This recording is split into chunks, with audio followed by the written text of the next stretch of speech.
Hi friends, as you can see I'm outside, one of my favorite places to be. A lot of Volume 4 takes place outside. Let's get started.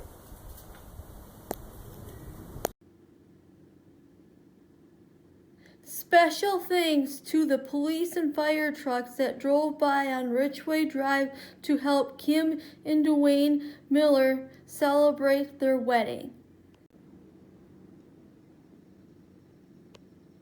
People who use the Albertly Happenings Facebook page.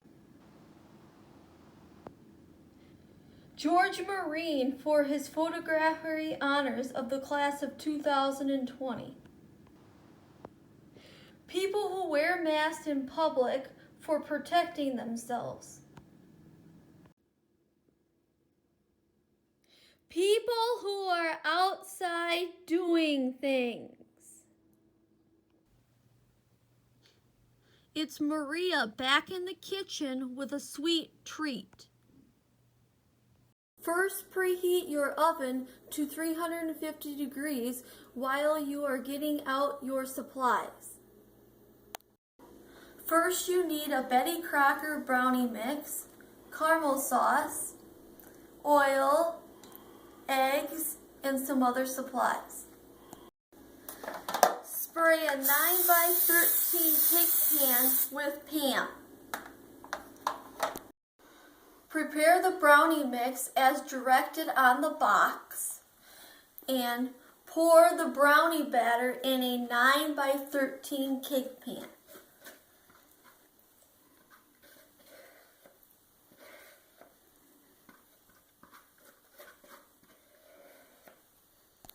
After leveling the brownie batter, squeeze some caramel syrup on the brownie batter and swirl.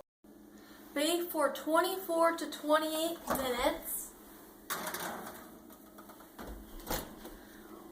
until toothpick comes out clean.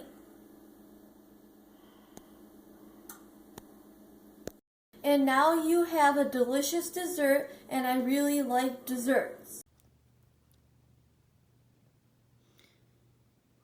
Spring is the time to get outside and do things. One of those things that's popular with many people is gardening. I spent some time with my friend Shelly Peterson, who is known throughout the area for her gardening abilities. My name is Shelly Peterson, and I'm a master gardener, and I love to garden. I've been in the nursery business for over 35 years, and this is my passion. So one of the things I want to share is a wonderful mix for fertilizing. So what I have here is I have blood meal, and this is a high nitrogen feeder, but you want to use it pretty sparingly because it can burn. So I took it out, and I have maybe 3/4 of a cup left. And what I do is I'm going to do 1 part of the blood meal, smells, and put that in my bucket. And then I want to do 4 parts of bone meal. So if I kind of figure that's about the same, 1, 2, 3, 4 of bone meal. And bone meal is your middle number. And this is what creates blooms on your plants. Most people use it often in the fall to plant with their bulbs. And so then I mix that together. And this is a really nice base for planting in with bushes and shrubs. And I don't measure, I just take a handful, throw it in the hole, swirl the dirt around, and then I put my bush in and plant it. But I like to add worm castings. Now worm castings are just that. They're castings that they collect. They take the food industry waste, throw it in a big thing like this, and the worms eat it and they collect their poo. And what I like about it is, first of all, it's not gross like other manures can be. It has no odor, and it doesn't burn. And it amends your soil. So I'm going to add a couple bowls of the worm castings for just my general planting. And then I'm going to mix those two up.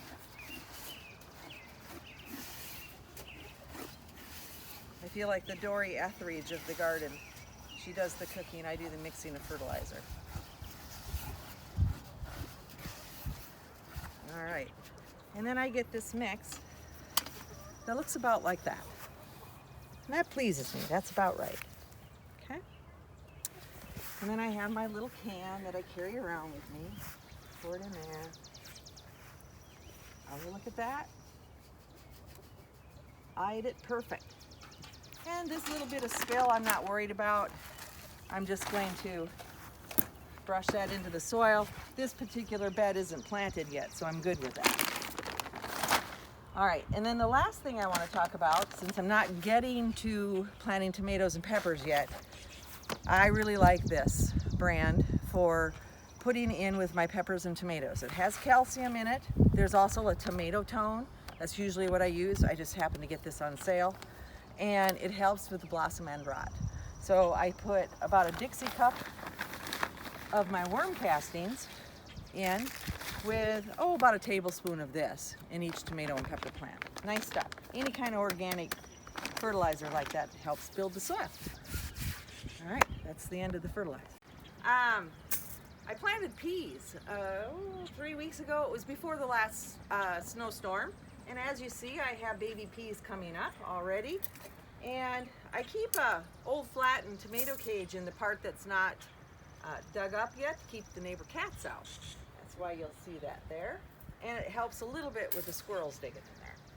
So I had worked this up earlier this spring. You can see there's a few little weed seeds coming in. And so I'm going to just pull those out. These baby ones I'm just going to dig in, disturb their roots, and usually that's enough. So what I do is called square foot gardening. I've been doing this, I think, for 38 years, I figured out, maybe longer. And I like it because, first of all, I don't have to bend down quite as far as I do with an in-ground. I don't have to buy a rototiller. Actually, these are baby onions, I think. I don't have to buy a rototiller, but I did have to make the beds. And of course, there is some expense in that, but they're lifetime now. These last few beds I made out of decking material. And I've done the cedar. Cedar I get about 10 years out of, and non-formaldehyde treated lumber I get about 4 or 5 years out of. All right, so my bed is fairly prepared here. So I like to plant my sweet peas 2 weeks apart or 3 weeks apart. That way when these are bearing, these guys are still young, and then I have a longer stretch of having snow peas. And in square foot gardening, these are 4 by 4. So you plant everything in a square. So if I split this, you can see my lines there. I roughly have a 1 by 1 bed here, bed here, bed here, bed here, bed here, bed here, bed here. And for some people in a small garden, that's all you'd want to do is just plant 1 or 2 of these. But I like to freeze my peas, so I plant enough to freeze. So I'm just getting my little edible pod peas here, ready to go. Peas are 9 to a square. So I've kind of learned with my hand how to measure. And I go in and I poke my 9 holes.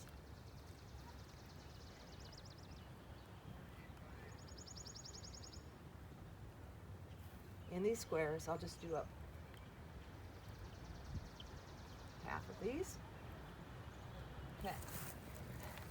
Take my peas out, and I try to put 1 per hole. And every once in a while, 2 will fall in there. And that's okay, because if I have a couple extra plants, as you can see here, I had a couple places that they didn't germinate, and I'll just divide those that have 2 plants and put the extra plant in the other hole. So I don't want to do a whole bunch of them that way, but I just go through here. I usually do all my holes first, and then I cover.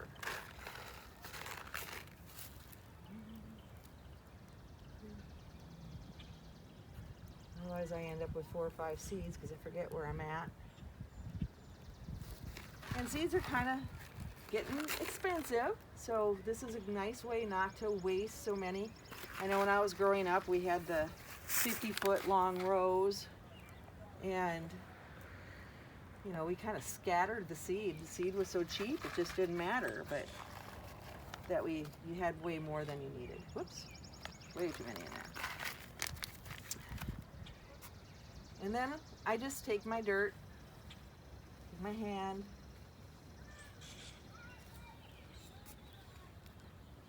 now I can feel there's enough moisture in this soil that I really don't need to water them in at this point.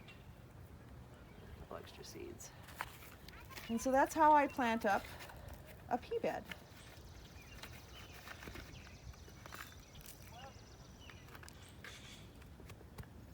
All right.